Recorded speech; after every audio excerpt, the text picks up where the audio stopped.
what you said about analysis paralysis, it's important. Like, don't be so left-brained Mm. with all these things with your health. Do what you can with what you have. Being intentional and using your intuition. You don't need the same thing every day, and you can have days that are different. But listen to your body and do what it says. With food, with light, with human relationships, our bodies are really smart, and if we tap into that, we can become our own healer. Are you someone who has heard about the benefits of red light, heard about maybe the negative effects of blue light, curious about sauna and how it can impact our health, or maybe you have a sauna or you're using a sauna and you're wondering how to know if it's a good kind of sauna? There is some talk of saunas with EMF exposure and so many questions around this topic. In this episode, I get to interview Brian Richards, owner of Sauna Space. This is a company I have grown to love. I have one of their photon lights that, if you follow me at all, you've seen the red light in my magical morning routine. In this episode, Brian and I sit down and we talk about what is red light, why are we meant to be around it, where did it stem from, and how can we access it naturally and for free. We went over so many incredible topics, and I'm so excited for you to dig into this episode. Enjoy. I'm so excited to have this time with you. I've been obsessed with my photon light ever since I got it, and I know some things about your company and all the fun products, and now I feel like I'd really just get to pick your brain. So thanks for being here. Thanks for having me, Melissa. Do you have your light on next to you? Is that what I just saw? Yeah, I think you can. Well, it's a little bit off camera, but yeah, I work with it all day long. Next to the computer for technology fatigue. Yeah, amazing. I've seen people do that. Well, I'm going to ask you all those and more kind of questions. I kind of want to start zoomed out a little bit. I think pretty much most people these days have heard of red light, therapeutically, are kind of hearing blue light versus white light versus red light, kind of all the things. And I want to talk about that from a ancestral standpoint, that we're designed to be around these things. From my perspective, from my knowledge, and I would love to hear your take on it, that we're really designed to get from our environment, from nature. We just don't because of the nature of our jobs, our lives, all the things that we're juggling. So let's kind of start at what is red light? Why is it important? And how are we supposed to get it? Yeah, if we tie it into the ancestral context of light, where does light come from? It comes from the sun. So the sunlight is nature's light, and it's a particular shape and form of light. It's broad spectrum light. It's called incandescent light. So incandescence is basically when you heat an iron rod hot, it glows red. Mm-hmm. That's because it's producing light naturally by reaching a certain internal temperature. So the sun does that at 6,000 degrees. Then it produces a light spectrum that's very broad band and is primarily near infrared. So there is some red light. It's 15 or 18%, but spectrally it's over 40% near infrared. But if we think of in terms of photons per second absorbed, so the total wattage of the sun that we're absorbing when we stand outside, it's over 70% near infrared. And that's because near infrared light penetrates uniquely very deeply into the body. Our ancestral experience, our experience for millions of years with any form of light, it has always been with near infrared centric incandescent light. And so I'd like to add in another term, since you listed all those other terms, I would add it in firelight. And that's really what this is. That's what Sauna Space does. And that's what the sun is. Even though there is ultraviolet light that causes, that is damaging to us. And as a biological response, we both we both produce vitamin D, but we also produce melanin, which is a pigment in our skin that protects us from the ultraviolet rays because they're very damaging. Most people associate the sun with vitamin D benefits, but certainly because it's primarily near infrared, and near infrared light stimulates mitochondrial healing responses in the cells, it's really near infrared that's the biggest part of the pie of the sun, and that's really the healing component of the sun. And so red light and near infrared light do the same thing to the mitochondria. They stimulate these really amazing healing, anti-aging, anti-inflammatory growth factor. There's a wide array of benefits: collagen production, immune modulation. Red light and near infrared light do the same thing, but red light does not penetrate deeply. For example, if you want to photobiomodulate, so photobiomodulation is light controlling biology. That's a technical term for light therapy. You can't do that to your brain with red light, because red light doesn't penetrate bone tissue. And again, there's a fair amount of red from the sun, way more near infrared, but because near infrared light penetrates deeply, it's it's accessing the deep tissues of the body, the internal organs, and bone tissue, and anything that's protected by bone tissue, like the brain is. So red light, near infrared light, the same thing, but near infrared light penetrating deeper is really more effective ultimately, and is the majority of the sun's emission. There are other forms of light therapy, but in terms of healing light therapy, we're only talking about red and near infrared. For SADS, for seasonal defective disorder, the recommendation is like a 10,000 lux white bulb. Usually they're fluorescent light bulbs. Mm. And that's because there's a lot of blue light and ultraviolet light that again promotes vitamin D production. And we do need that. But it's a double-edged sword. It kind of comes with this disadvantage. So if you think about sitting in the sun, you're getting a small amount of ultraviolet light and blue light. That ultraviolet light is promoting vitamin D production, but then you're getting a huge amount of near infrared that's doing all the healing effects that I've stated. Plus it's producing cellular melatonin. Melatonin is the body's number one antioxidant. And when you shine near infrared light in the cell, it produces along the mitochondrial membrane melatonin. And melatonin is designed to be there to neutralize like 95% of the body's free radical production is made right outside the mitochondria during cell energy production, during cellular respiration. So at the same time that the sun is killing you, it's healing you. And if we understand how the spectrum of the sun changes in the day, it's more near infrared red in the morning and in the evening. And particularly the morning light is the most beneficial light. So you're getting ultraviolet and blue, but you're getting a ton of red near infrared that does all this healing stuff and really outweighs the damage and reverses and cancels out kind of the damage of ultraviolet light and blue light.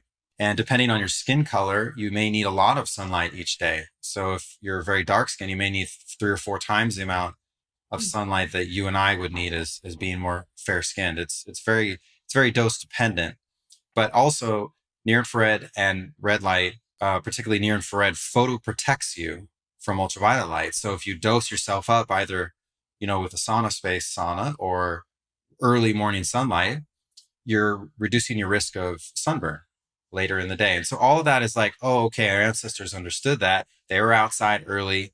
And when they got enough sun, they just went into the shade in the middle of the day and rested. They weren't out tanning at the beach at like 1 or 2 p.m. With the baby oil. But definitely, yeah, exactly. With the castor oil and the baby oil. We've lost that, that lifestyle's kind of disappeared from the modern life. We're not just not in the sun a lot, we're always indoors. And so we've removed the healing component of the sun and we've replaced it with blue light from LEDs and fluorescent light bulbs that are primary indoor lighting. So we've amped up the high energy visible light, the killer light that damages us. Even blue light, even though it's not ionizing, it causes free radical production. So it's slowly killing us and damaging us. And so people experience that when they work at computers. When you're, if you've ever been in a hospital and you have that white hospital light that's really harsh, if you want to create mood lighting, you always go with the firelight spectrum: red, tungsten, yellow. That's the visible light spectrum that really attracts us. But what attracts us in terms of the bonfire and the fireplace is not really the wavelengths that we see. It's these near infrared wavelengths that we don't see. And what do you mean by that? I'm so curious. Well, the near infrared wavelengths that I'm referring to are 700 to 1400 nanometer or so, and they're outside of the visible light spectrum. So when we stand in the sun, we feel, wow, it feels like the sun. And like when you go in a Sauna Space sauna, or you feel this photon, you're like, it feels like the sun. The feeling you're getting is from the invisible wavelengths, the near infrared ones. The incandescent bulb, even the old school heat lamp, is very hot. It's about 1500 Kelvin, so about over 1500 degrees Celsius.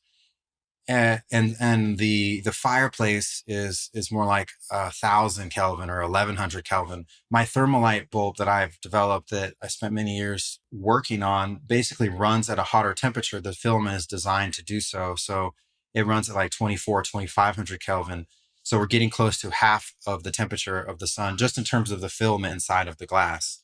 Wow. And that changes the spectrum that it makes it so there's more near infrared. So you do get a therapeutic benefit in front of the fireplace, but certainly not anywhere near as much as you get from the sun or from these incandescent bulbs, my thermalite bulb in particular. And yeah, so when you sit in front of it, what you're benefiting from, what makes you feel good, is the majority spectrum is invisible. Even though it is a red bulb and Hmm. there is a little bit of red light coming out, people think, oh, red light therapy. Yeah. It's like 80% or 90% near infrared therapy. Wow. Okay, so much incredible information. I want to kind of like chunk it down a little bit and make sure I'm following. Okay, so basically, like what I know and love and the way I kind of like to think about it is that our DNA hasn't changed since we were cavemen and women, right? So this is just kind of, I'm breaking it down a little bit for the listeners here. So before sunrise and after sunset, the only light we really saw was fire, right? We've talked a lot about fire here and the benefits Correct. of Yeah. fire. And so in our lives now, cellularly, biologically, like we don't function as well as we could if we change that rhythm. So, morning before sunrise and PM after sunset, we should not see this barrage of light, particularly white light and blue light from our screens, which I think the typical rhythm for most people is wake up, check the phones, check the social media, check the emails, get done with work, sun goes down, same thing. Like most people are Hmm. on the screens and then they're in this white light and blue light all throughout the day. So when we hear red light therapy, there's red light, but the real benefit is the near infrared, both. Both, it sounds like? Yeah, both do the same Little both. thing, but Okay. since near infrared penetrates deeply, if you're going to bother to do, red or near infrared light therapy, preferably near infrared. Yeah. It's Okay. and there are LED light panels that have near infrared spectrum. Usually they're a spike at 830 nanometers. They're doing the same thing, but near infrared's penetrating deeper. So if we want to photobiomodulate our liver and our guts and our brain and our bones, we might as well be using near infrared. Okay. Got it.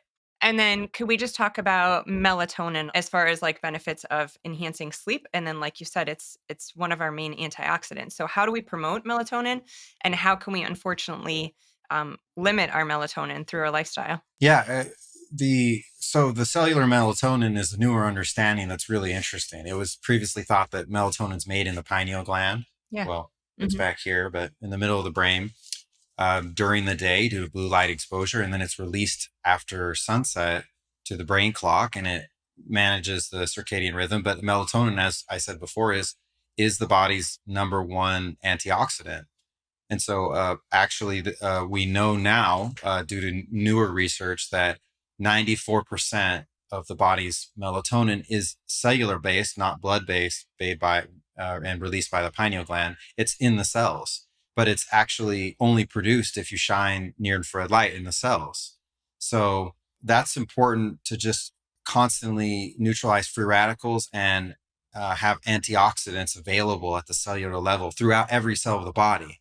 And Hmm. so if we're doing red light, it's not producing that effect deeply in the tissue. And where you need it most, I'd say, is in your organs. And yeah, melatonin, it has a huge role in the body, obviously regulating the sleep cycle, and but its primary role is antioxidants. How do you limit your melatonin production? Well, no sunlight, no sauna space. There are various other sort of modern lifestyle habits that influence that, but also not getting good sleep and having your sleep cycle be messed up again and again and again. It disrupts that rhythm. Also, if you're not outside at all and you're only getting blue light, you're not, that's indoor light, you're not producing even the pineal melatonin that you're supposed to during the day. So again, we're just designed to be outside and be in the sun for several hours a day, every day of our lives. And if we can't get that, then just from the light therapy benefits, from the melatonin benefits, my sauna is really an amazing mimicker of that experience. It's also a sauna, so it has its own benefits that you don't get from sunlight, um, unless you're sweating a lot, basically, and out there for a long time. Hmm. So we have the photon light. So for the listeners, it's like this beautiful little red light. We literally sit it in the middle of our family room, and it's like a fire. It's like we're sitting around a bonfire. It's so cozy. We turn it on in the morning when we're all up, like doing meditation or the kids are gathering before school. and then it's our only light at night. And just touching back on melatonin, I think so many people now have like sleep issues. And a lot of women, I think in particular, blame it only on hormones. And I do think that's a big part of it. But when you look at someone's sleep hygiene and when you look at light, it's kind Mm, of why I was, bringing up that question, like, how can you diminish melatonin? If you look at someone's sleep hygiene and you go into most people's houses, I think after sunset, most people's houses are lit up with traditional lighting. mm. I will literally go around our house and our kids make fun of me. Like, I shut off all the lights. I'm like, I'm trying to make melatonin. Like, there should only be red light on at this time. And it's made such an impact in our sleep. Let me speak just a little bit further on what you just said. That's Yeah. so important that when when the sun sets, we're not supposed to get blue light anymore. Yeah. And so indoors, we want to turn all the indoor blue light sources off, but then we have no light. So that's why the photon, as you mentioned, it's really a little happy light, like a little firelight. It's a wonderful source of blue light free, flicker free lighting after dark that doesn't disrupt your circadian rhythm. And in fact, it's harmonious with it. And it's not just, so the product's not just used for local relief and for use on the body. It's used to have clean light after dark and sort of bring a healthy light optimized mood lighting and light environment into your indoor space, Hmm. all And night long. So you don't have to sit indoors in the dark. You can have light, but it's a very particular spectrum of red and infrared that you want that is healthy. yeah. And it feels good and it's doing something, right? So, like, it feels good just to our bodies intuitively. It's like this beautiful setup. It literally feels like we have a bonfire in our family room. Hmm. But then it's actually, like you said, photo biomodulation. It's actually impacting our biology. And I've seen some of your company's Instagram posts. And I think something that's so beautiful about kids and animals in particular is there's no placebo effect. Like, kids and animals are just drawn to what feels good and intuitively what their body needs. And our Hmm. kids are drawn to the light. And I've seen animals on your guys' social media page, like cats just go to the light, dogs go to the light. There's something that they just know that it's doing in their body that works. Yeah, they have mitochondria too. So we have many customers who take their service animals in or their pets just sneak in. And yeah, all animals have this. All animals crave this in a way. So yeah, the incandescent heat lamp it's actually been used for over 50 years now to treat wounds in racehorses, Oh, wow. this particular technology. So it's very effective. I mean, we're all animals. They're the animal part of ourselves craves that natural environment and the stimuli that are available in the natural environment, which one of the most important things is light. Yeah. I've heard you talk before about these traditions around a fire, and I've heard it, but I don't know enough to like teach it. I forget what it's called. It's like a Hindu tradition. Oh yeah, Agnihotra. Yeah, what Yeah, is that? that's I love fire. I love being around fire. It just feels so good, and that's again what I love about the photon light. So I want to hear that story.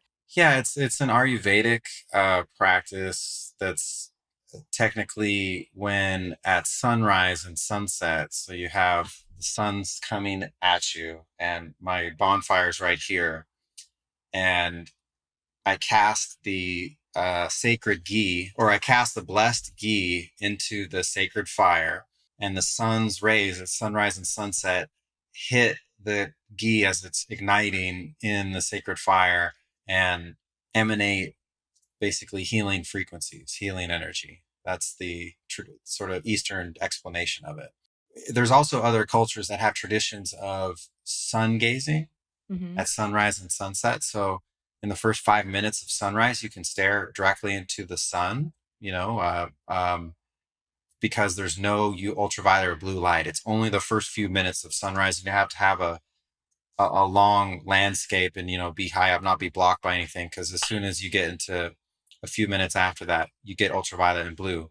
So the tradition of staring into the sunrise, or just being outside at the sunrise and at sunset, are time honored traditions that are informed, are basically ancestrally or intuitively informed by what we just talked about, that near infrared light from the sun galvanizes us and protects us for the day from the ultraviolet and heals us and sort of calibrates our circadian rhythm and does all this stuff to prime us for the day.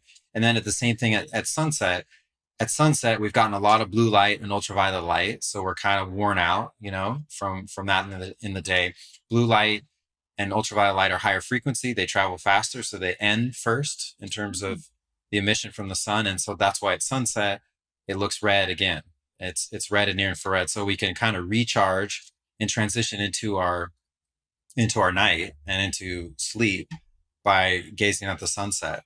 So they understood that in the Ayurvedic tradition with Agni Hotra, and you can recreate that experience with the photon, actually, or with the sauna too, by just staring into it at after dark, or having it close to your body or your face, kind of after dark for a limited period of time, like just 5 minutes, to do the same thing.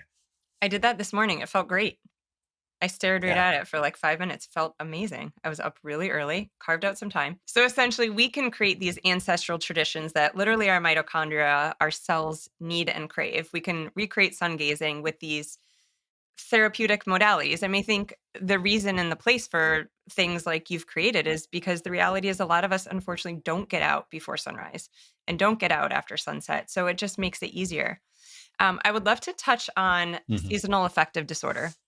I get a lot of questions from my patients, from my listeners that are, living in the Northeast or any other communities, and it's just dark and cold. And what can they do to impact their mood? And I think the photon light is incredible for that. Can you touch on like how infrared can help with seasonal affective disorder? Yeah, well, I'm not a healthcare practitioner. I can't make That's okay. medical That's claims. Certainly, the conventional medical standard of care for SADS is a sun, what they call a sun lamp, but it's only blue light.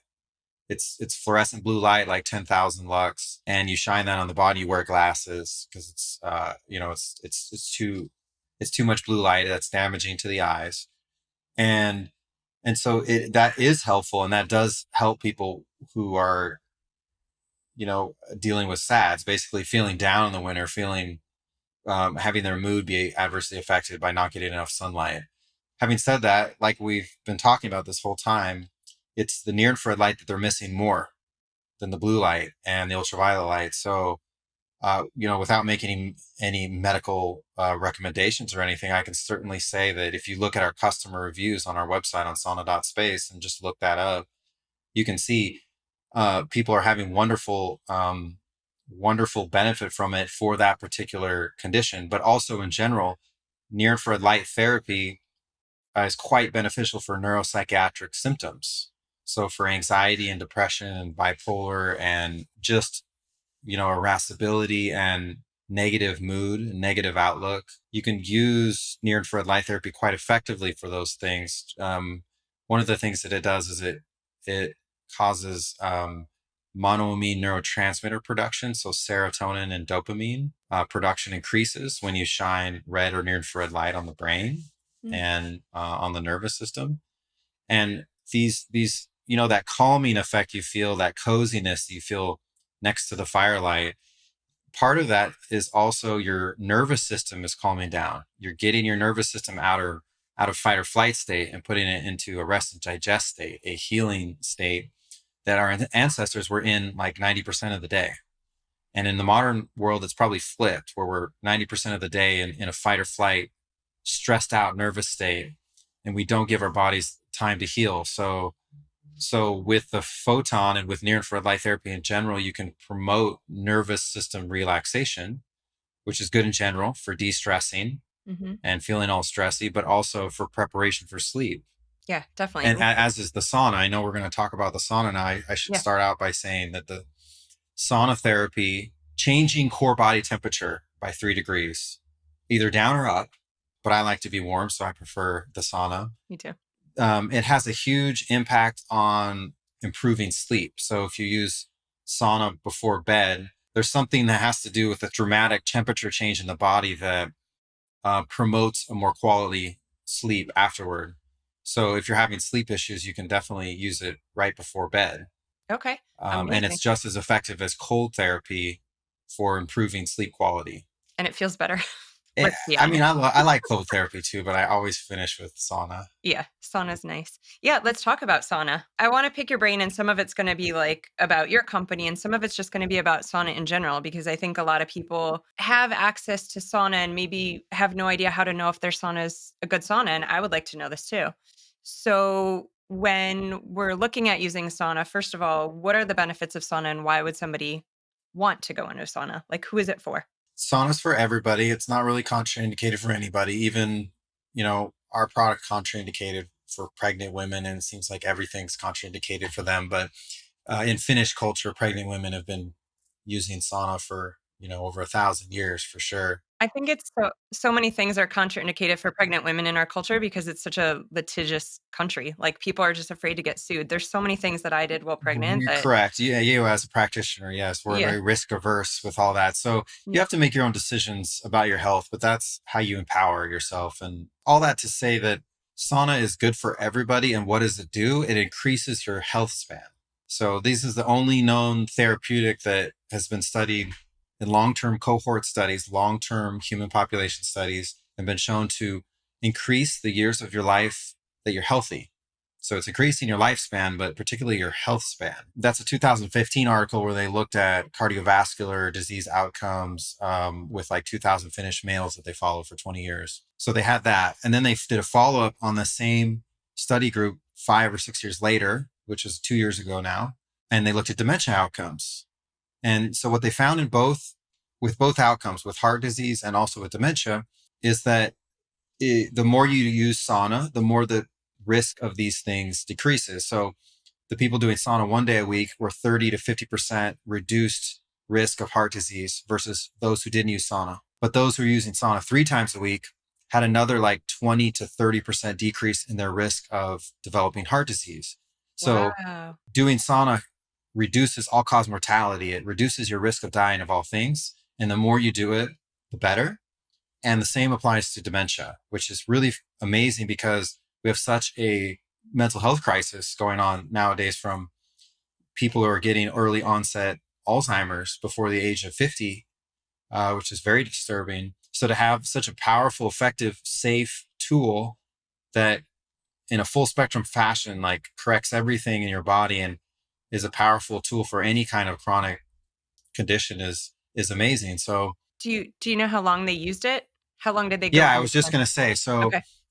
when we're looking at these sort of health span benefits and reduction in your risk of dying of all things benefits, in the Finnish studies, they're always sweating 1 pound of water out and increasing core temperature by 3 degrees. So how So do you when know you get that? in the sauna, Yeah. yeah, you want to sweat a pound of water out. So you use a scale and you can weigh yourself before and after to get a sense of it. Once you understand, you can see the sweat and you can feel and you understand, but you Mhm. can totally just weigh yourself before and after. What you sweat out is how much water loss via sweating you incurred.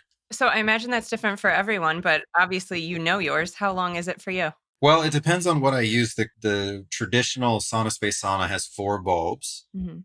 And so that's for me a 28-minute session to sweat out about 1 to 1.5 pounds of water. I have a sort of an upgraded option now where you can add in another 3 bulb panel. So you have a 7 bulb system. This is something that I kind of wanted to do for a long time, but it's not for everybody. It's for the well acclimated sauna user and someone who doesn't have underlying health conditions, but it's basically more intense. Mm. And in that sauna, I only do like 15 minutes. Wow, amazing. I can also measure core body temperature with just a thermometer, just a digital instant read thermometer. And you can see, yeah, especially, start with whatever your baseline is and you want to go up 3 degrees. So from 98.6 to 101, 0.6 or 102. Mhm. Some people though, Melissa, have low body temperature and their basal temperature or their resting body temperature is like 97 degrees. I met some people who were at 96 degrees, and you can imagine how much that adversely affects your enzymatic function. Yeah. So you can measure these two outcomes, sweat loss and body temperature change, to understand in the beginning, have I had a good sauna session? Have I had an effective sauna session? And Mhm. then if we can do that effective sauna session 3 times a week, we're golden. Okay. And then how do you figure out what time is best for you? I know you talked about doing it at night to impact your sleep. So do we know if we want to impact sleep, how close to bedtime you have to do it? And then is it okay if you do it other times throughout the day when it's more convenient for you. It's absolutely okay any time of the day. There's not really a contraindication. I prefer it in the morning to Why? calibrate my day and prime me up and give me energy and put me in a flow state. But in the beginning, I actually had insomnia problems. That would be like 10 years ago now or Wow. more. I used it. My initial use was I built my own. Basically, I had health issues and I wanted to have a root cause, address the root cause. I didn't want to take drugs. And I found Dr. Kellogg's electric light bath, which is what this is. It's a technology, it's a sauna technology based on incandescent light bulbs that dates back like 130 years. And I found a modern doctor's basically sort of version of it. I built my own. I used it right before bed and I slept well. And then I used it again the next day, again, slept well. And so all of a sudden I didn't have any insomnia anymore. It really went away. It was, for me, it was cured in like a couple of sessions as long as I was using the sauna. So in the beginning, I used it right before bed and it really healed all of my adrenal fatigue issues and acne that I had and energy level and like sort of brain fog that I had and lethargy that I had. So I was using it at night in the beginning, but as I corrected my body and reoptimized, I really started to like it in the morning, which is what I use. If you're doing exercise, for example, sauna is amazing for post exercise recovery. It helps the body detox lactic acid so you avoid muscle fatigue by doing sauna after workout. But what's kind of just to complicate the issue, you can also do red or near infrared light therapy before workout to increase your strength. And so some people use the sauna space before they do a quick high intensity workout. And then others will use it post workout. It just depends. Really, it's what you said in the beginning. What's most convenient that I can use it 3 times a week? For Hmm. me, definitely that's only in the morning. So I do morning too. I feel like it gives me energy. If I could, and I guess anyone I could, right? Mhm. I would just have to make it more important. I could do it at night, and I know that would help me sleep. But if I had sleep problems and didn't Yeah. have good sleep, I would use it basically right before bed. Okay. Use it right before bed and get out and shower with an exfoliating brush in the shower to activate the lymphatic drainage and then go to bed. I was going to ask you about that next, actually, lymph. So, in my sauna at the gym, which I have questions about after this, people are using the lymph brushes. So, is lymph beneficial to do before sauna or in sauna? It's beneficial before and after, and during. Well, basically, you can do dry brushing in the sauna. Right at the beginning. People usually recommend pulling the brush towards the heart, but what you're doing is you're massaging the lymphatic system and the tissues. And the lymphatic system is the drainage system of the body. A lot of waste is carried out there. So by physically massaging the skin, you can promote and optimize lymphatic function.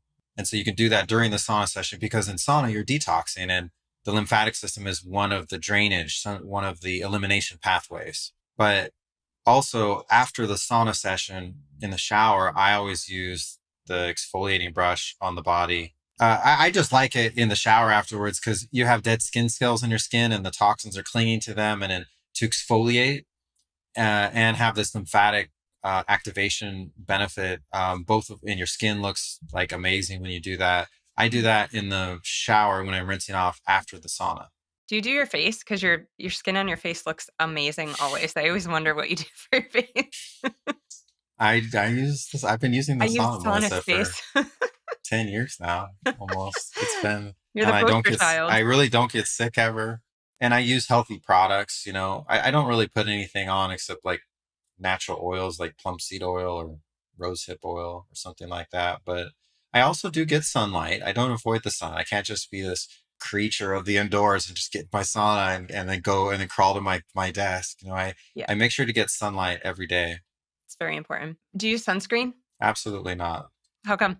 Basically, I don't want any petrochemicals on my body or in my body. I don't want to ingest any of them. Yeah. And I take great measures to reduce the amount of petrochemical exposure I have. And all the sunscreens are all, zinc oxide is one exception where you basically have a very strong UV protectant and it's technically not like a petrochemical, but most all the sun lotions and the sunscreens all have a lot of weird chemicals in them. And some of the new ones have nano Hmm. nanochemicals into them that for deeper penetration, and all that stuff is kind of toxic. But it's not just that the cream is toxic; it's that it's blocking the sunlight, and you do need the sunlight. It's a total myth that the sun is, carcinogenic. Ultraviolet light is mutagenic, but carcinogenic, so cancer causing. Um, that doesn't occur in people who are living an ancestral lifestyle. If you look at Stone Age cultures that still exist, and you look at their elderly, first of all, they have no underlying health conditions. They have no chronic illness, no arthritis, no insulin resistance, no heart disease, and they're 80 years old and they're outside in the sun, and they're they look vital and they're limber, and they've gotten more sun than you and I will ever get. And there's no incidence of cancer among those populations. So what's going on? It's the sun is pretty much all good for us. The problem is it's not good enough to just get sunlight and still live in the modern lifestyle where you have all this toxic exposure to chemicals, to electromagnetic stress, Hmm. to various aspects that are really not ancestral in nature. You can still really harm yourself if you don't correct these other sort of behaviors, that are kind of hard to avoid in the modern lifestyle. But that's what we're trying to do. Biohacking is not a negative term. We're not cheating. What we're trying to do is trick our body into thinking it's in its natural environment. And there's some modern technologies that are amazing and beneficial for our light, for water, for air, and they allow us to thrive in this really weird synthetic world we have, where we have to navigate these things, and our body's not programmed, for example, for constant access to food, and no extreme temperature changes, and no blue light, and having blue light after dark, and all these things. We have to be cognizant of it because our body's programming is very old. 100%. And I think too, it's like all about the balance, right? Like the information is so powerful. And then for me, it's like it could get really overwhelming. So I just chunk it. Like I add in what I can, I take away what I can. I'm not going to not use computers or my phone, but I love like you just had the light on in front of your computer. So like when I'm doing my computer work at home, I have my red light on. Mhm. There's something to that, right? With helping to mitigate the blue light or the EMF. Yeah, so it's not just photoprotective inside the body in preparing the cells and protecting them from blue light and ultraviolet light. When you shine the photon in a space in front of you and you hold a light meter and measure the blue light the from the monitor, which is very high, or from your iPhone, it cancels it out, so you can't measure any blue light. So the photon and these lights in general have a corrective effect on the lighting environment itself. It's not just causing healing effects in the body, it's also reversing the blue light, canceling out the blue light and the flickering light, the pulsed light effect from the screens, from the phones and stuff, before it even hits your body. People get screen fatigue. This is how you beat screen fatigue. And it also definitely it's having that healing effect within the cells as well. Amazing. So I feel less guilty when my kids are all on their little iPads at night. I just turn on the red light, just helps balance it a little bit. Take some mom guilt away. You can also like on Apple products, you can use night shift. Yes, we do that. And that is actually, I measured that also with the light meter. That's very significant. That about halves or more the amount of blue light emission from the screen and from the phone. And also when you're watching TV at night, you can do that with your television screen quite a bit. And you can also have a photon there just in the living room while you're watching TV. All are designed to just reduce that blue exposure and still allow you to enjoy the technology. Yeah, it's like all about the balance. Yeah, we do night shift. I think it's all of our stuff is on it all day because it's so glaring. Hmm. Just going back to sauna, I know I kind of jumped around a little bit. So, do some saunas have EMF? Do some saunas actually increase your EMF exposure? This is kind of confusing information, but I've heard it in certain Yeah. circles. Well, Melissa, it's a complicated issue, but let's break it down and make it really simple. Yeah. Anything that's electrically powered has electric field and magnetic field. Those are two types of EMF. Okay. And within electric field, we have low frequency electric field from the electricity, and we have high frequency wireless electric fields in the air from cell phone signal and Wi-Fi and Bluetooth. All of that stuff is altogether EMFs. So if we talk about electrical devices, we're talking about saunas, my sauna, other saunas. There is there is magnetic and electric field in the product that's going down the wires. And if you don't shield the product or shield the technology, that electric field leaks out of the product and onto you. It goes through the moisture in the air and it goes into your body and increases your body's voltage. And that stresses our bodies out. It causes various damaging cellular effects that maybe it's too much to go into, but we are beings of light. We're bioelectric. We have voltage gated calcium ion channels that get triggered by electric fields. Our heart is electrically controlled. Our brains are electrically controlled. We have voltage gates. The blood brain barrier is a voltage controlled gate. Much more so than biochemical, we're electromagnetic, and electricity influences us. So of course, environmental electric fields would influence us, and man-made electric fields do influence us, and they're pretty much all damaging. We have like a billion times more EMF that's man-made in our environment than we had 100 years ago. Wow. And it's something you can't avoid. But back to the sauna, it's something that you can address. So I spent many years with product design to electromagnetically shield our electrical panels. So even the light bulb in the front has a big stainless steel basket cage that protects you not just from the heat, because the bulb's very hot, but also from the electric field from the filament. If you don't have a Faraday cage guard system or something, or if you don't shield a product, if you have a sauna panel like this, you'll have electric field that you can measure like 4 feet in front of it. And so our products are completely EMF shielded, magnetic field and electric field. Most of the saunas, pretty much all of them out there on the market that are not Sauna Space, are not really doing this. Mm-hmm. And so when you sit inside a traditional far infrared box sauna, you're sitting within that 3-4 foot range. And so if you're in the sauna, first of all, it's better than nothing. I think absolutely. But the idea is like you wouldn't meditate in a polluted space. And it's hard to understand because this EMF stuff, if you're not sensitive or you're not super healthy and super optimized, you may not really notice it. But that's like when you have a car that has a lot of mud on it. You just throw more mud on it and you don't notice. There are people who are called electro hypersensitive. I don't really like that term because I'm also sensitive to it too. I think you can't perceive it. It's something you don't see, but it's something you feel. Yeah. And so it's this electrosmog that's around us all day long, and it stresses out our nervous system, and it makes us, it's just an environmental stress on our body. And so just as you wouldn't want that in a meditative space, you wouldn't want that in a healing space. So ideally your sauna would be EMF shielded. We're the only ones that are even thinking of doing that. But for me, that wasn't good enough. In 2017, I was like, okay, the electrical panels are shielded. We're not bringing any EMFs to the party here. But what do we do about the EMFs that are already in the home? The Wi-Fi, the cell phone signal from the tower, the unshielded electrical cabling in the house. And so I started to develop what is now the Faraday sauna, wherein we're using an organic silver material to block EMFs from coming inside the sauna space entirely. And so it's a grounded Faraday cage that you go inside and you sit in and you don't bring a phone in, or if you do, it's on airplane mode, and you don't bring any other transmitting devices in. And when you're in there, you're not just protected from the EMF coming from the panels, because those are shielded. The entire space is shielded and protected. So it's very zen in there. It's a very much a Zen den type of experience. And for people who don't know what I'm talking about, you have to try it, but it feels very quiet to the senses to be inside of a space where there's no cell phone signal. It's kind of like when you're out, it's increasingly rare, but some places you can go hiking and there's still no cell phone signal. Once your body gets into that environment for like 5 or 10 minutes or more, it just starts to relax because it finally doesn't have a stress on it. That's another thing our ancestors didn't have, is they never had 24-hour stress.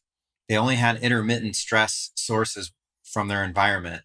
But with us in urban environments, we have voltage stress from EMFs on our body 24 hours a day, pretty much.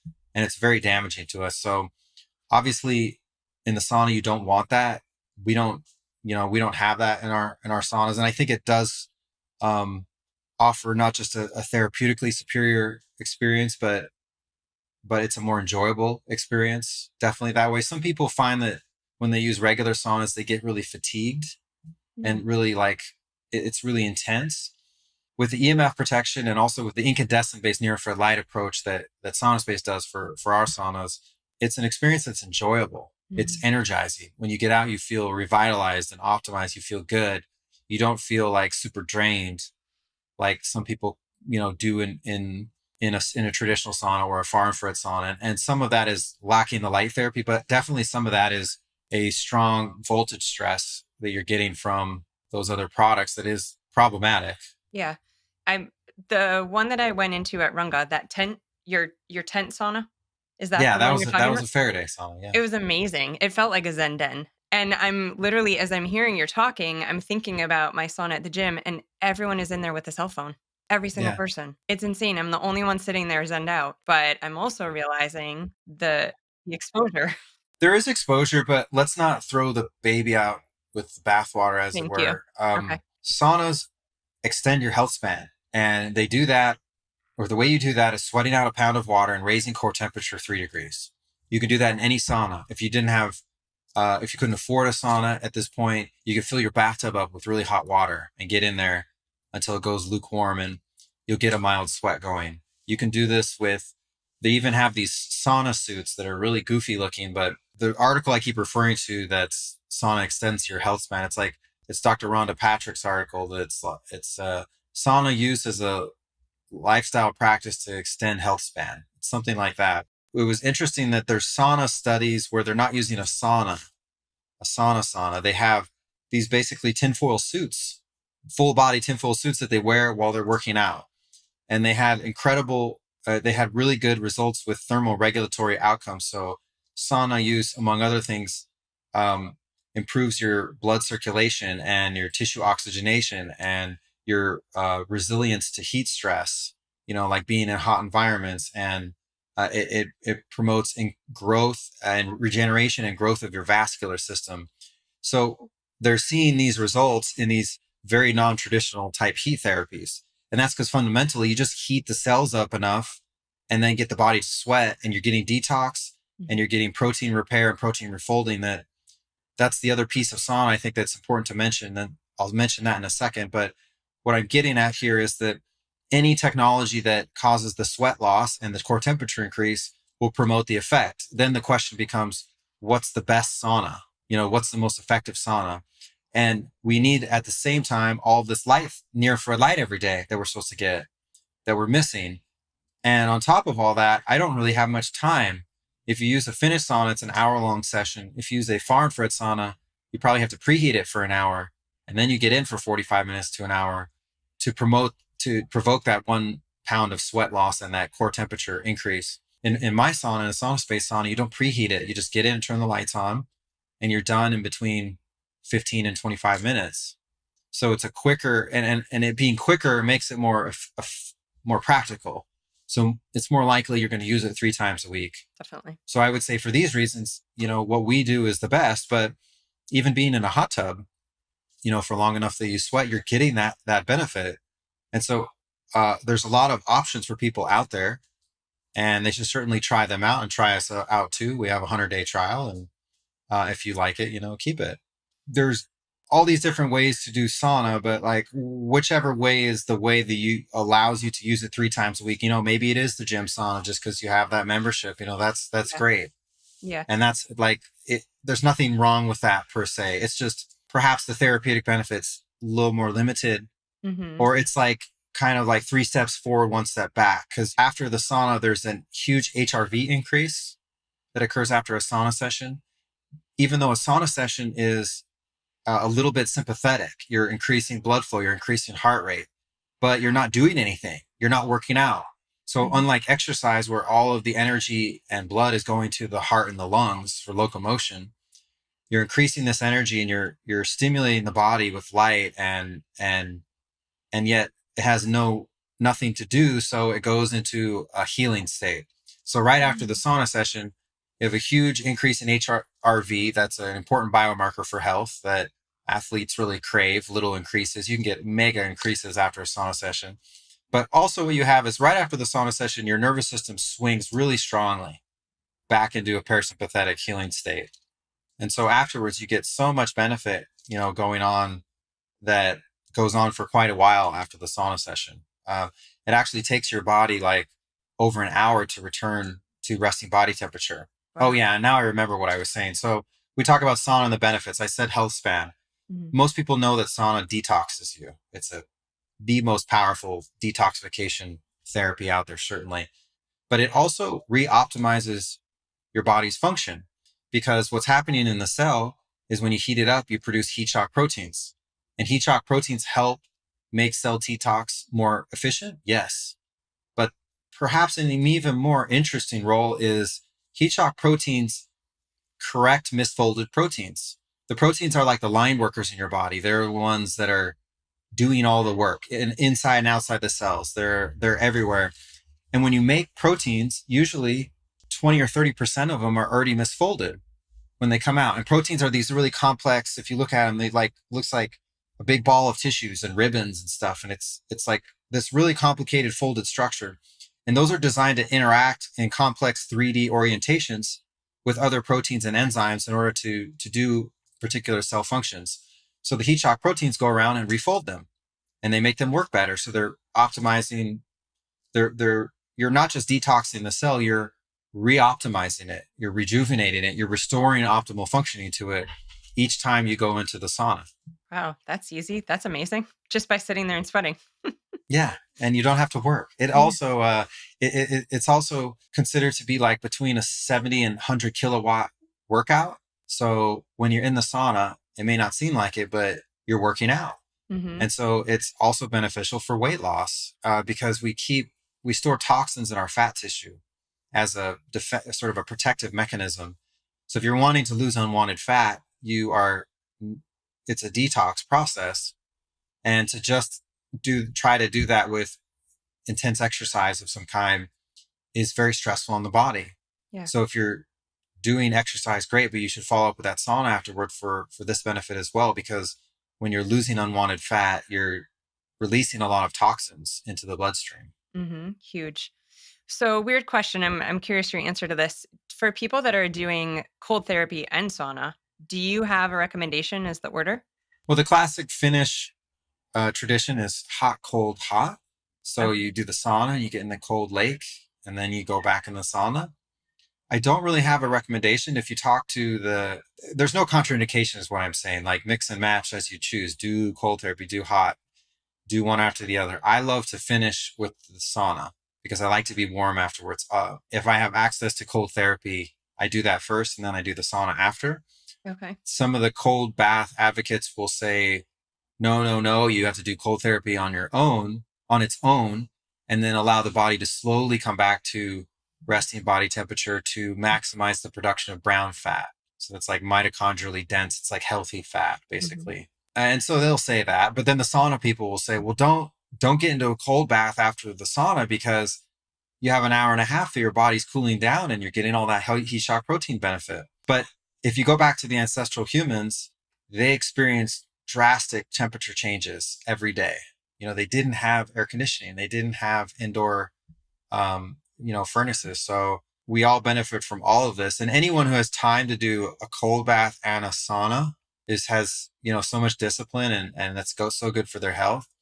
If you don't have time for both, then just do one. There's definitely detox. I mean, they're both really good, but the detox benefits of the sauna are really well demonstrated. And I think one of the biggest threats in our modern world is way too much toxin exposure. Our food is toxic, our water, the plastics that we interact with and the chemicals that we interact with on a daily basis. It really, even sauna was maybe a luxury for our ancestors. It really is a necessity for us to thrive and maintain, our health in this super strange world we live in.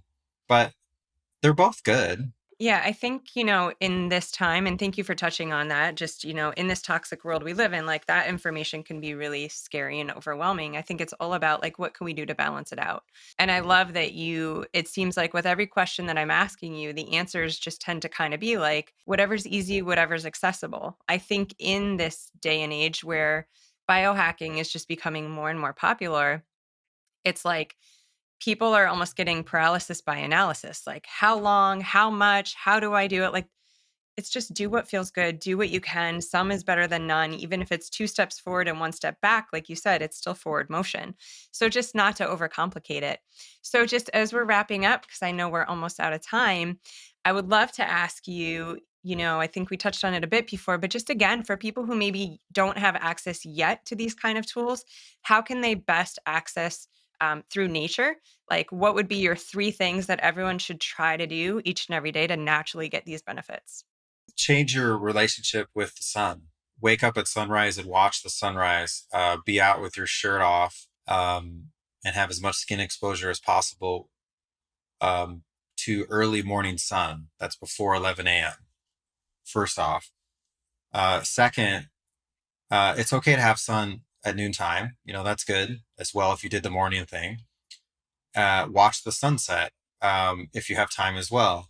But after dark, really limit your exposure to blue light. And that doesn't mean don't turn a screen or a phone on or a TV on, but use screen filters and reduce the amount of blue light. There's actually in the iPhone's accessibility, you can turn on a red color filter and you can make it quickly accessible with the side button so that at night when there's no ambient light at all and you have to look at your phone, you can turn that on and it'll go and it'll look very red brown, but you'll really reduce the amount of blue light to it. So those are simple practical things to sort of correct your light diet, correct your light lifestyle without spending really any money, right now. But also your exposure to electromagnetic stress. Like most people use their phone as their alarm clock, so put it into airplane mode when it's at your bedside, certainly after you go to sleep. You can unplug your Wi-Fi router at night and kind of like lower the amount of electromagnetic stress on you. And then in the morning when you wake up, if you can't catch the sunrise, try to, well, I guess you have to have a photon for that, but either the sunrise or the photon, you want to expose yourself to red and infrared before you get any blue. So when I travel, I always bring the photon in a, our travel case. And when I'm in the hotel room, I grab that and turn that on before I turn any of the overhead LED lighting on. Because if you expose your eyes to blue, at the start of the day, it totally programs them in the wrong day, or excuse me, in the wrong way for the rest of the day. It puts you in this stressful state. It messes with so many systems in your body. Mm. Beyond that, look at your water and your food and make sure your water is really clean water and a good source. And ideally, I'd like to throw in a little bit on structuring water since we were finishing. Sure. So water is a communication vector in your body. It's an essential part of your body's function inside and outside of the cell. Your body's 99% water volumetrically. And here we are again, where the sunlight and the near infrared light put the body into a structured water state, or excuse me, put water into a structured state. That's a state in which it's just more bioavailable and the water does its job in the cells. Sunlight does that, and these thermal light bulbs do that. Very essential to address that too. That's just another reason to use sauna. Another reason you can use sauna is people are worried about EMFs. And what do? Sauna reverses the peroxynitrite concentration in the body. So sauna reverses the oxidative stress damage that EMF exposure causes. So it's not just avoiding it. Here we can recover from it. We can recover in a practice that's doing so many other beneficial things for us. It's like kind of a no brainer. Yeah, amazing.